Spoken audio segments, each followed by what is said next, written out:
Welcome my friends, this is Maniacal Incorporated, and my apologies for the delay in continuing with this series, but I decided to travel out to Cairo myself to get a first-hand account of how the men are performing. Morale is good.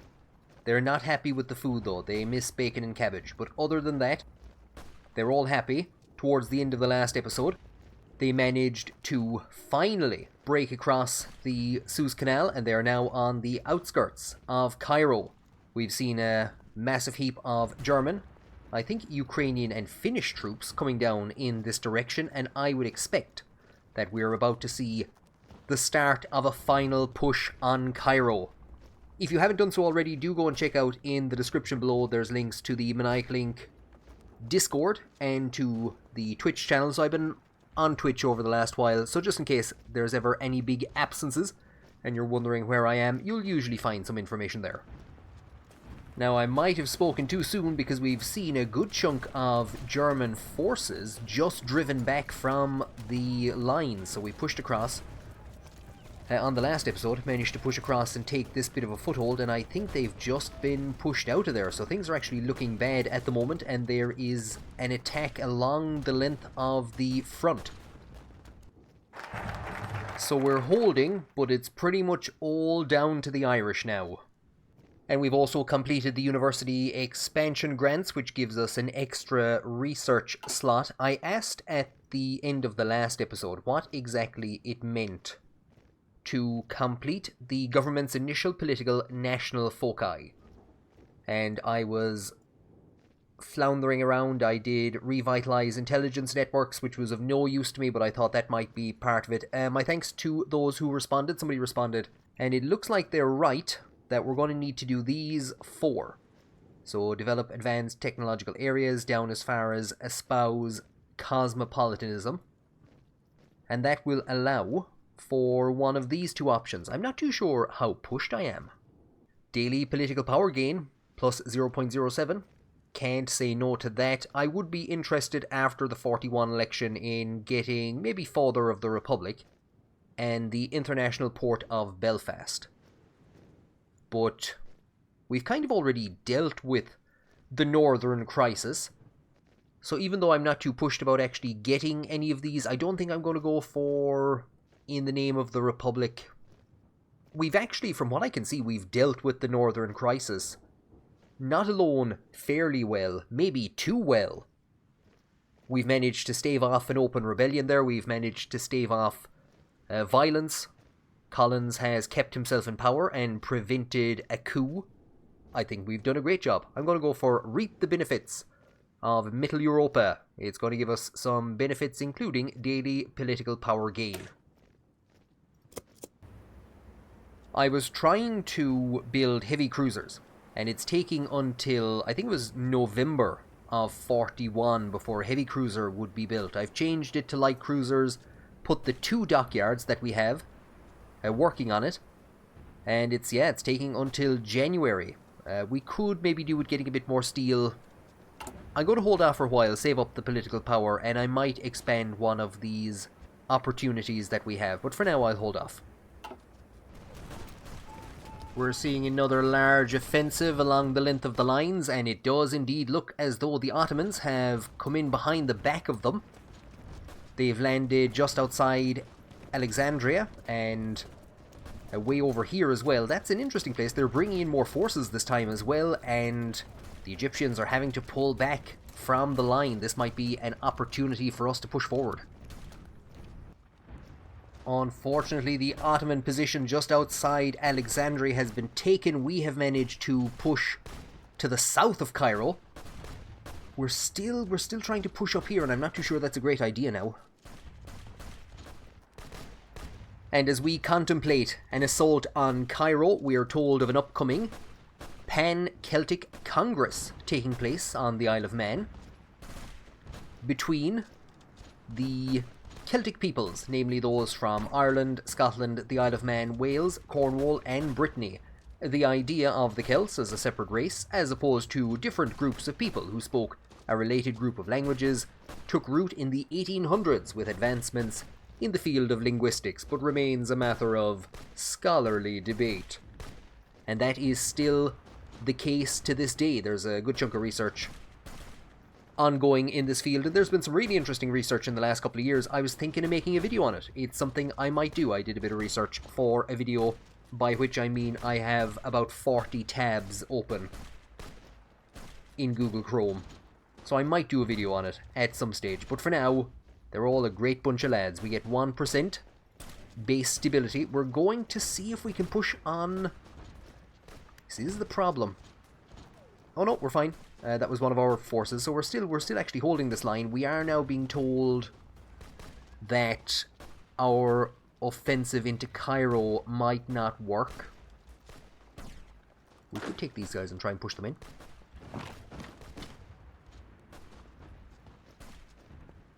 Oh, we've seen the entire Ottoman position collapse. I'd say they're going to get forces now into Cairo. Maybe not. The fall of Cairo. The city of 1,000 minarets meets the people of 1,000 welcomes. It's one of the world's oldest cities, serving as an intellectual and cultural centre in the Arab world. Well, there's a Gaelic football match going on there now at the moment. Now, the next problem is, can we hold the region? So for now, we've called off that push onto the outskirts of Alexandria. So the forces are just going to hold this area here. And we have the 2nd Spearhead Division and some Ottoman cavalry in Cairo itself. And then we have the Forza Cosentha O'Toole to the south holding the line here. So hopefully all will go well and we should be able to hold the region.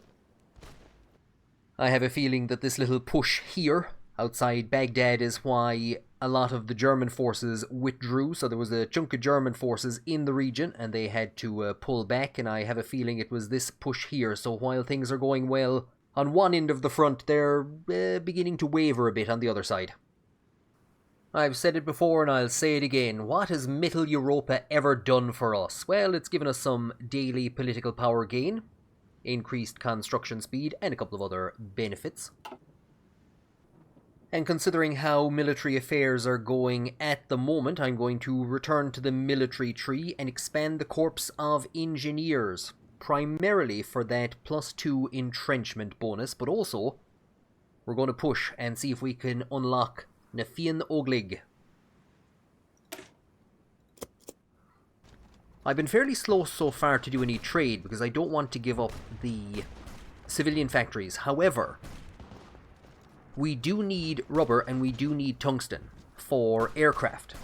And I'm not producing either of those two. I don't imagine we're going to find any rubber plantations in Roscommon.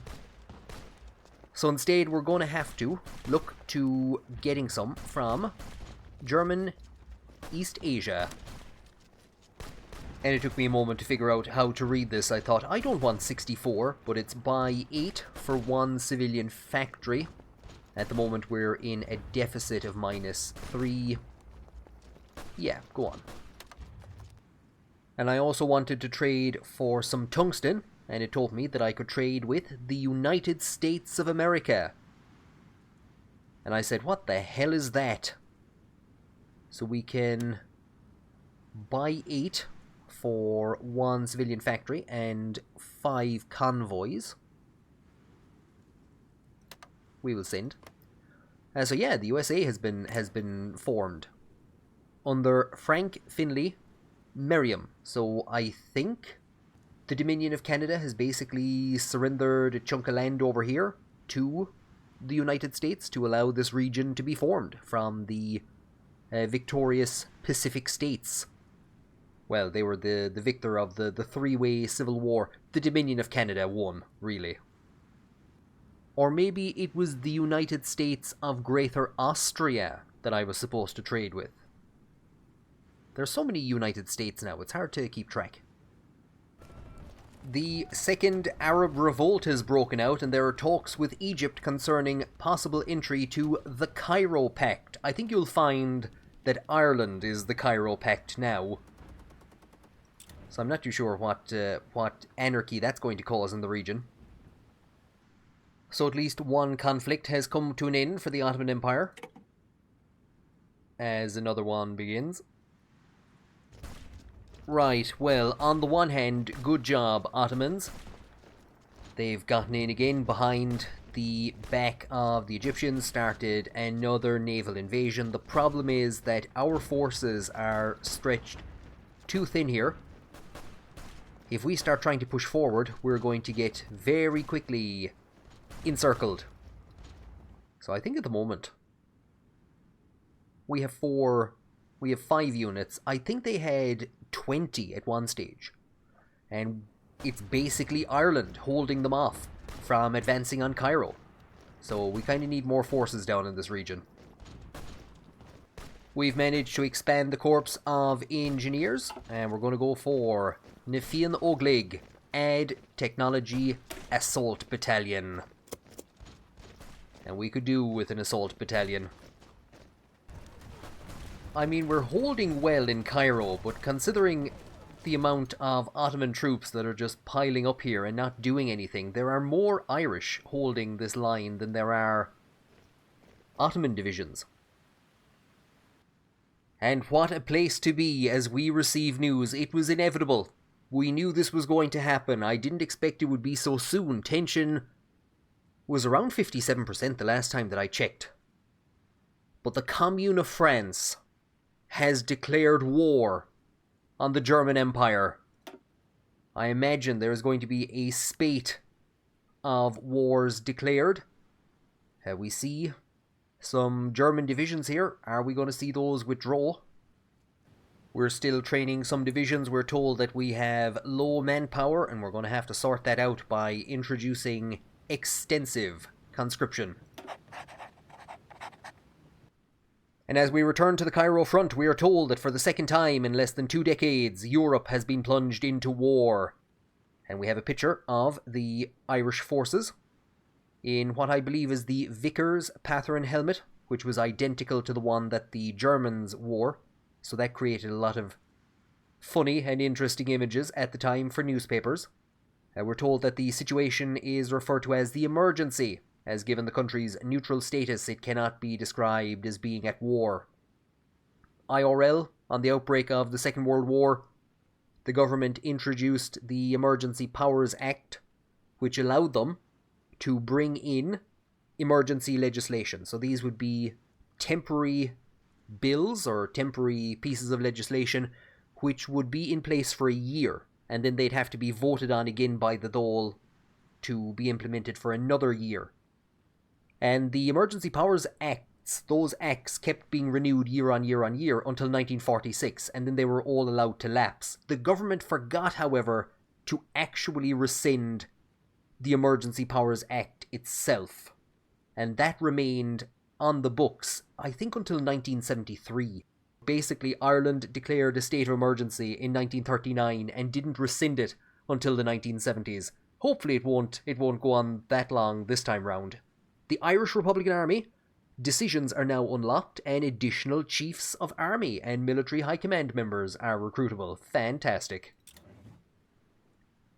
And we now have a few decisions for the Irish Republican Army, none of which we can actually implement at the moment because we're not at war with a major country. Beer for bread is a really interesting one. I'll post a link in the description to an article. I think it was on History Ireland a couple of years back. And it's basically, during the emergency, the British cut supplies of certain goods to Ireland. And Ireland had to, in turn, the government introduced restrictions on how much of certain resources could be used for industrial produce. And what this basically resulted in was a deficit or a decrease in the amount of Guinness that was being produced. And that in turn led to morale problems in the British Army because soldiers stationed in Northern Ireland in particular were not getting their rations of Guinness, and the British government had to come to the Irish and basically restore the supplies, and the Irish government used the supply of Guinness as a kind of a bargaining chip, I think it even says it there, to get certain resources out of the British government. So that's made its way in there, which is a fantastic story from the IRL emergency. And now that the IRA has mobilised, I think Martin Doyle, W. Ori Murphy, and Emmett Dalton have become available to us. Who would we stick in there? Organisation loss when moving, reinforcement rate, artillery attack? I think it might very well be Emmett Dalton, the man who was in the company of Michael Collins when he was killed at Belnablaw, who later became a pioneering figure in the Irish movie industry. So we're going to install Emmett Dalton alongside Tom Barry and Sean Russell. Hell's bells, what a pairing. Okay, now this might actually be helpful. Azerbaijan has declared war on Iran, and hopefully that might help the other front, because we're seeing constant pushes against the Cairo front. Right, well, this has turned very awkward. Apparently, a top secret Russo-Ottoman convention has just been activated. I thought this might mean that Russia might intervene on the side of the Ottomans in this war that we're currently in. No, they've just declared war on Germany. Well, that's great. And I am quite surprised with this, however, a peace deal between Iran and the Ottoman Empire, and we can see that Baghdad has fallen to the Ottomans, so they've managed to push in a good chunk.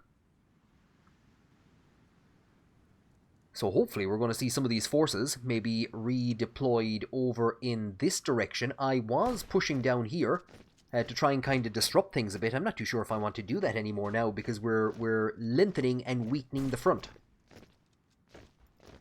We have just unlocked Nifian Ogleg, and what I'm going to do now is unlock. We're going to go for complete urban electrification and possibly look at getting loans to Harland and Wolff for some naval dockyards and military factories. And here I have the division designer for the Forza Cosanta O'Toole.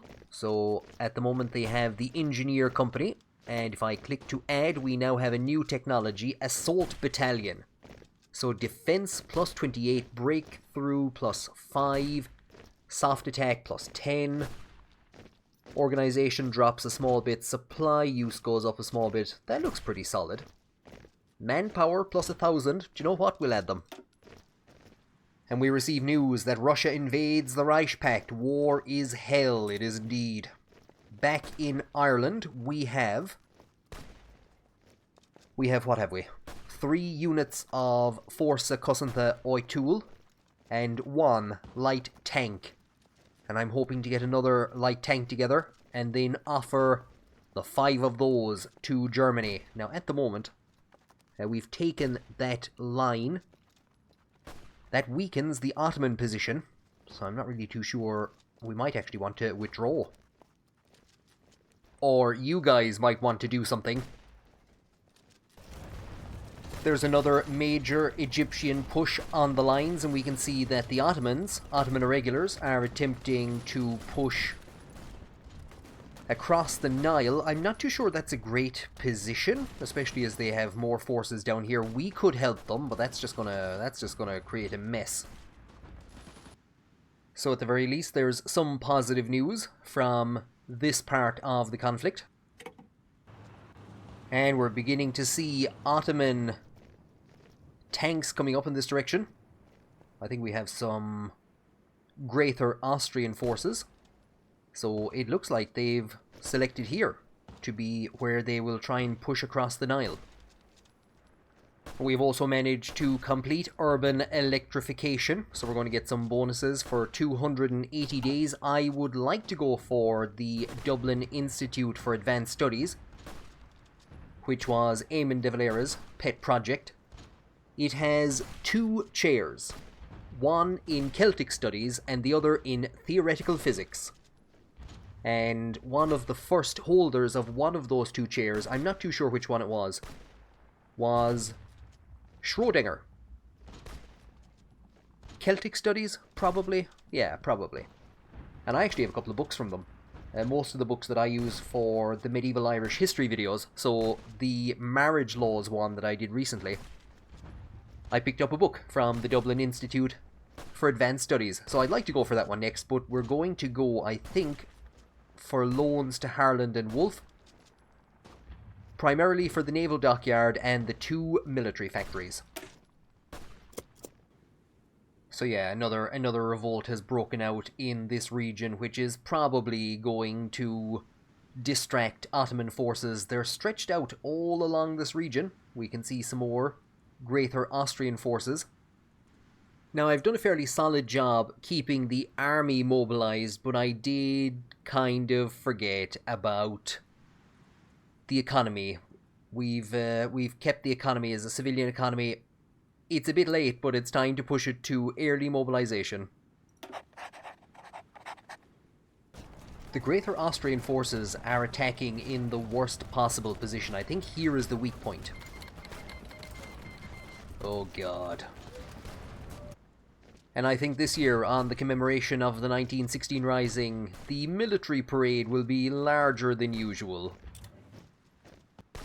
So on the outbreak of the emergency, we have extended loans to Harland and Wolff, which gives us some dockyard output for 90 days, but it is also going to give us a decision to expand the dockyards, which will give increased building slots in Naval Dockyard and military factories in Northern Ireland. And we also actually get them as a design company for light tanks and artillery.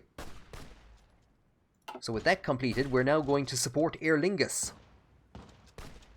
which will give us a decision. Militarize domestic aircraft production. Munster will gain a building slot and a military factory.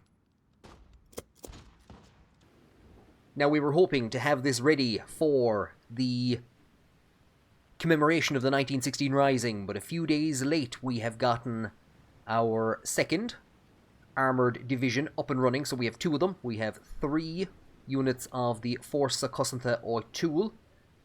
We could put them under the command of Rory O'Connor. Do you know what, we will? I was going to see about maybe recruiting Sean Russell and sending him back out to Germany. Do you know what? We will assign all of these to Rory O'Connor. And at the moment, things seem to be going a-okay for them. But we will now request permission from Wilhelm II to deploy the army commanded by Rory O'Connor as volunteers. And now Rory O'Connor sets sail to join his gallant allies in Europe. And it's not much, but it's something. For the first time ever, Irishmen take to the skies, and dear God, it's terrifying them. It's terrifying them, and it's terrifying the people they're flying over. And as another major Egyptian offensive begins on the Cairo line, we're told that our 5 divisions have arrived in Hither Pomerania. Is that close to the French border? No, there's a bit of a walk. But I suppose it makes sense that we would arrive to the north of Berlin, and they've great trains, the Germans. They've great trains. Sure, that's it. The trains are going to take us to the front. It's fine. For now, I think we're going to head for Frankfurt and then see where along the line needs us. Where along the line can we be of any service? Now, I really thought we'd be in a position to move our forces away from here and maybe send them to another allied nation by the time that the World War broke out, but yeah, we're just in denial. We're in denial about our military prowess. The Germans have created a little pocket here just to the south of Verdun. So what we're going to do, I think, is bring our forces here and maybe try and attack this line here. Now, we've finished support for Aer Lingus, and we're going to get some benefits there.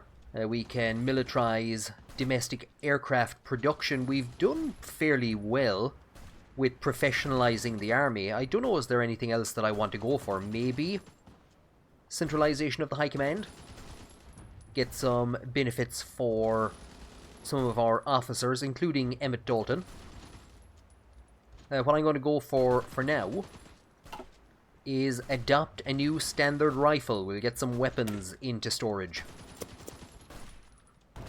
And already, without even noticing it, Irish forces are in combat. We have, I think the front line has pushed to meet where we were. And Irish forces are now assisting in the second Weltkrieg. Now we're still waiting for Harland and Wolff to finish renovating their offices. So for, I think, 90 days after we completed this focus, they're renovating their offices, and once that's finished, we'll be able to actually take this decision. For now, we will militarise domestic aircraft production in Munster. So it'll gain 1 building slot and 1 military factory. Lots of stuff for air defence, which we don't really need, but we'll take that factory. Things are starting to look dodgy over here. We're holding Cairo well, but this position keeps weakening, and we're seeing the withdrawal of a lot of forces. The Ottomans have brought down some extra troops, but the Greater Austrians, they've only a couple of units, and of course the Germans, well, they have something bigger and more important to worry about. We just received an update that the German Empire has declared war on Denmark. I believe it capitulated to the... what is this? The Russian Empire? The Russian state. So it made peace with Russia, and now Germany has just declared war, so I imagine it has switched sides, but this is what the war looks like from Germany's point of view at the moment. And there we go. Denmark has joined the Third Internationale in a bid for self-preservation. Oh god, not now, not now, we don't have time for this. So we lose base stability, and there is a change in popularity for authoritarian democracy. And we've adopted a new standard of rifle. There's plenty time for this. And we do actually have the ability to expand the Dublin Guinness Brewery. What we're going to go for instead is further mechanisation schemes to increase the recruitable population. And indeed, the last of the Ottoman Empire's internal enemies has collapsed. We have managed to hold on to Cairo against another large assault, and it is that defence which has put us on 100 army experience, and which will allow us to institute prepared defence. So defence plus 10% for all infantry and motorised mechs. Robots. Now there, however, is some bad news. German East Asia has capitulated. That's not the type of news that we want to receive. And for a moment I thought, this is good news, Amsterdam has fallen. And then I thought, wait, isn't Holland on our side?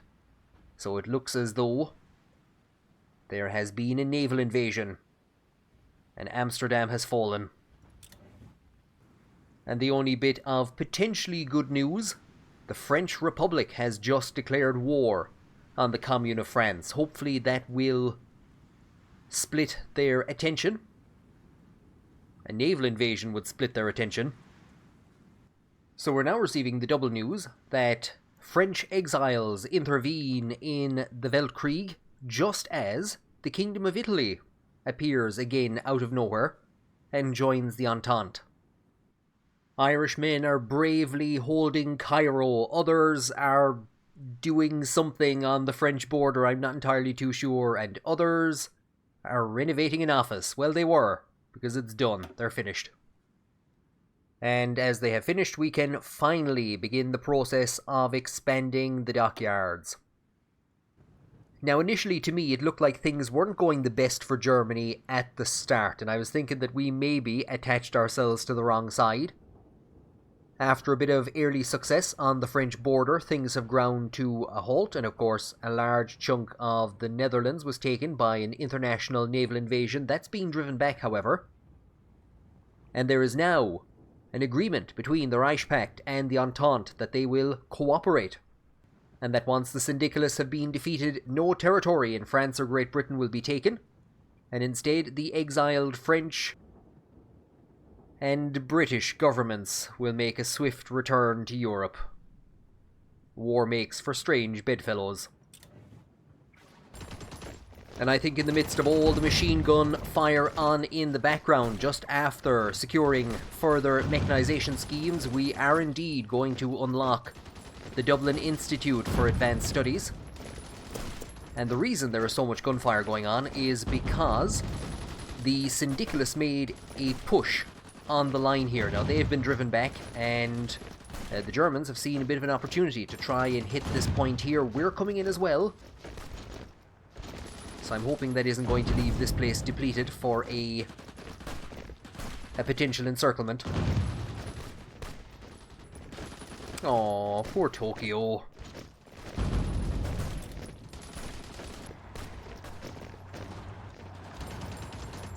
And it looks like we have indeed managed, after a considerable period of time, to push the line a small bit forward. Well done, Ireland.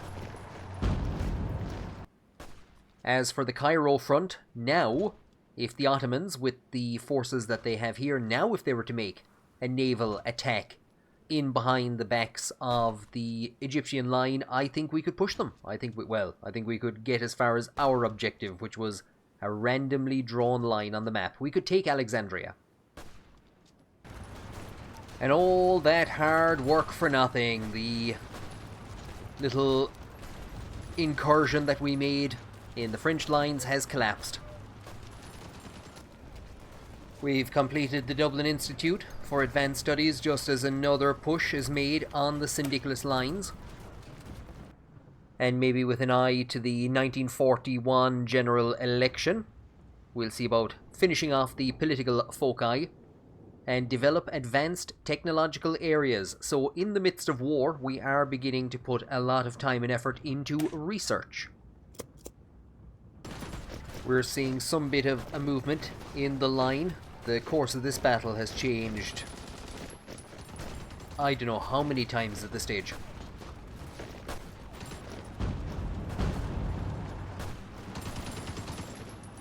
So we have one bit of a movement. And I think that bit of a movement is the only one we're going to see. I don't think we're going to see a breakthrough here. Now we have finished develop advanced technological areas. I can't, in the midst of a war, justify going for promote religious pluralism. So what we're going to go for instead, because I did miss this, the new wild geese. I thought this would only apply during the American Civil War. It doesn't. This focus will cancel if the requirements are not met. They're all met. We're at peace. And it will give us 2 max volunteer force divisions. So that will allow us to deploy 7 instead of 5. And we have completed the new wild geese already. They fight in France and Egypt. And we could push on to Emmett's epitaph, which would replace the new wild geese. Now I don't know, does that mean that it would get rid of the +2 divisions, or would it augment it? But it will give us plus 10% stability, war penalty stability modifier, war support, and most importantly, division attack plus 10% and defense plus 10% if we remain neutral in the World War, which we are. We're totally neutral. But for right now, what I'm going to do is pursue limited motorization. So that's going to give us increased research bonuses for trucks and mechanized models, and give us 100 units of trucks. And you know what? It's Hugo McNeil that I should have sent to Germany for the fun of it. But what I'm going to do is I am going to recruit him as a general. He has 2 units assigned to him who have done very, very little training. I forgot I should have had these people training with a while. Now, I made a bit of a mistake, and if Ireland and Germany loses the war as a result, this is the mistake that will have cost us. I wanted to send the 2 infantry divisions to Germany and a tank and infantry division to the Ottoman Empire. I got mixed up and I sent the 2 infantry to the Ottoman Empire. Oh, they're going to show up with with rain gear ready for the French front. They're going to show up in the Ottoman Empire. So we're sending Daniel Hogan out with an infantry and a tank unit, sending them to Germany. And actually, because of the constant fighting in this area, for pretty much the first time this game, I've actually pressed the button to enact the battle plan, or the advance. So under McNeil's control, our two forces have arrived in Constantinople. They will be sent down to assist with the front, and McNeil will be returned home. And again, our two forces bound for the French front arrive to the north of Berlin. We could bring them down to the front. Things are actually going very well now. Or we could have them make a detour over to assist with the liberation of Amsterdam. Do you know what? That is exactly what I might do. And with our forces travelling to reinforce the Ottoman line and to take part in the liberation of Amsterdam, I think it's fitting to end where we began, outside Cairo. And I think there has been a slight movement of the line. Do you know what? I've actually completely forgotten what this line should look like, but I think those lunatics, the absolute lunatics, the Austrians actually managed to push the line a bit. And so we approach Christmas of 1940. We still have our 5 forces on the Cairo front facing off against 31 divisions of the Egyptians. And hopefully Hugo McNeil's forces, which are coming down, will assist.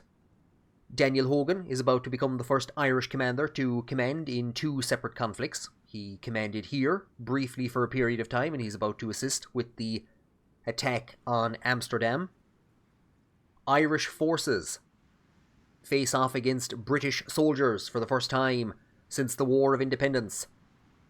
I'm sure there was some British forces in the French lines defending, wondering about all these Irishmen putting on German accents coming against them. And for now, the war seems to be going well, but it's only a matter of time before we come face to face with the Entente, and potentially with a restored British monarchy. Thank you for joining me on this episode, and if any of you can speak German, could you please volunteer for the translation services? We're having a terrible time at the front line trying to understand the orders we're being given.